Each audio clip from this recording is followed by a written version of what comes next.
नमस्कार, मी पंजाब डक. आज आहे 13 मे 2026.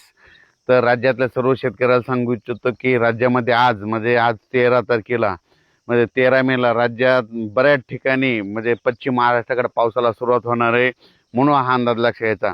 मग तो सांगायचा झालं तर पाऊस तुम्हाला एक सांगू इच्छितो. अहिल्यानगर जिल्हा, पुणे जिल्हा, नाशिक जिल्हा, त्याच्यानंतर कोकणपट्टी, घाटमाता, त्याच्यानंतर महाबळेश्वर, सातारा, सांगली, सोलापूर, कोल्हापूर, त्याच्यानंतर लातूर, बीड, धाराशिव, परभणी, जालना, संभाजीनगर ह्या पट्ट्यामध्ये आज सांगायचं झालं तर 13, 14, 15च्या दरम्यान पाऊस येणार आहे, म्हणून हा अंदाज लक्षात घ्यायचा. ज्यांची हळद असेल तर तुम्ही काय करा की तुमची हळद ह्या 3 दिवसामध्ये झाकून ठेवा, कारण की राज्यामध्ये सांगायचं झालं तर आता आज देखील पाहू शकता. मी पैठणला जाताना या ठिकाणी पाऊस पडलेला आहे. तर पैठणला जात असताना या ठिकाणी आष्टीकडे पाऊस पडलेला आहे. आणि त्याच्यानंतर राज्यातल्या सर्व शेतकऱ्याला सांगितलं आज 13 तारखेला मात्र राज्यामध्ये बऱ्याच ठिकाणी पावसाचं आगमन होणार आहे, म्हणून हा अंदाज लक्षात घ्यायचा.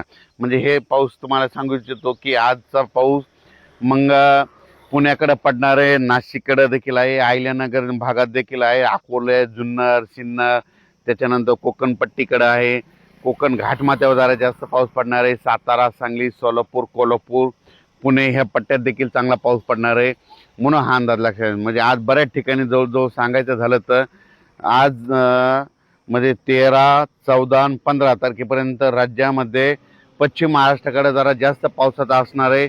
ज्यांची हळद असेल, कांदा असेल तर तुम्ही काय करा, आज दुपारपर्यंत झाकून घ्या. दुपारनंतर राज्यामध्ये बऱ्याच ठिकाणी पश्चिम महाराष्ट्राकडे पावसाला सुरुवात होणार आहे, म्हणून हा अंदाज लक्षात घ्यायचा. पश्चिम महाराष्ट्राकडे सांगायचं झालं जास्त पाऊस कोल्हापूर जिल्ह्यात पडणार आहे, कर्नाटककडे खूप पाऊस पडणार आहे, म्हणून कर्नाटकच्या शेतकऱ्यांनी देखील अंदाज लक्षात घ्यायचा. सांगायचं झालं तर कर्नाटक मान्सून पूर्व पाऊस आहे. आणि सगळ्यात महत्त्वाचं, शेतकऱ्यांना शेतीचे कामे करून घ्या. आजच्यानं 24 दिवस पाऊस राहिलेला आहे, कंप्लीट 5, 6, 7 जूनच्या दरम्यान मान्सूनचा पाऊस येणार आहे. मान्सून जवळ फक्त मान्सूनचा पाऊस यायला 24 दिवस राहिलेत, म्हणून शेतकऱ्यांनी शेतीचे कामे करून घ्यावी, म्हणून हे देखील लक्षात द्यायचं.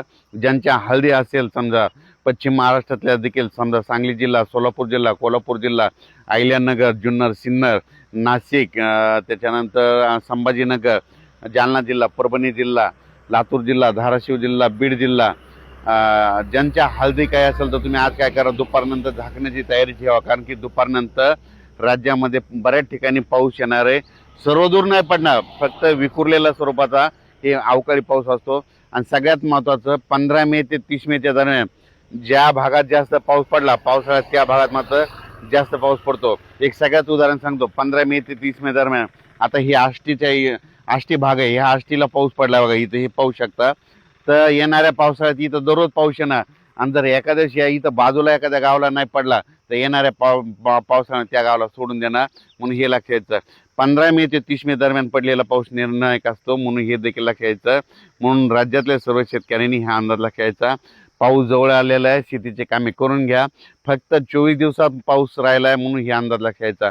मान्सून उद्या 16 किंवा 17 तारखेला अंदमान बेटावर दस्तक देणार आहे, त्याच्यामुळं यावर्षी लवकर पाऊस येऊ शकतो, म्हणून हे देखील सर्व शेतकऱ्यांनी लक्षात घ्यायचं. अचानक वातावरणात बदल झाला तर लगेच एक मेसेज दिला जाईल. धन्यवाद.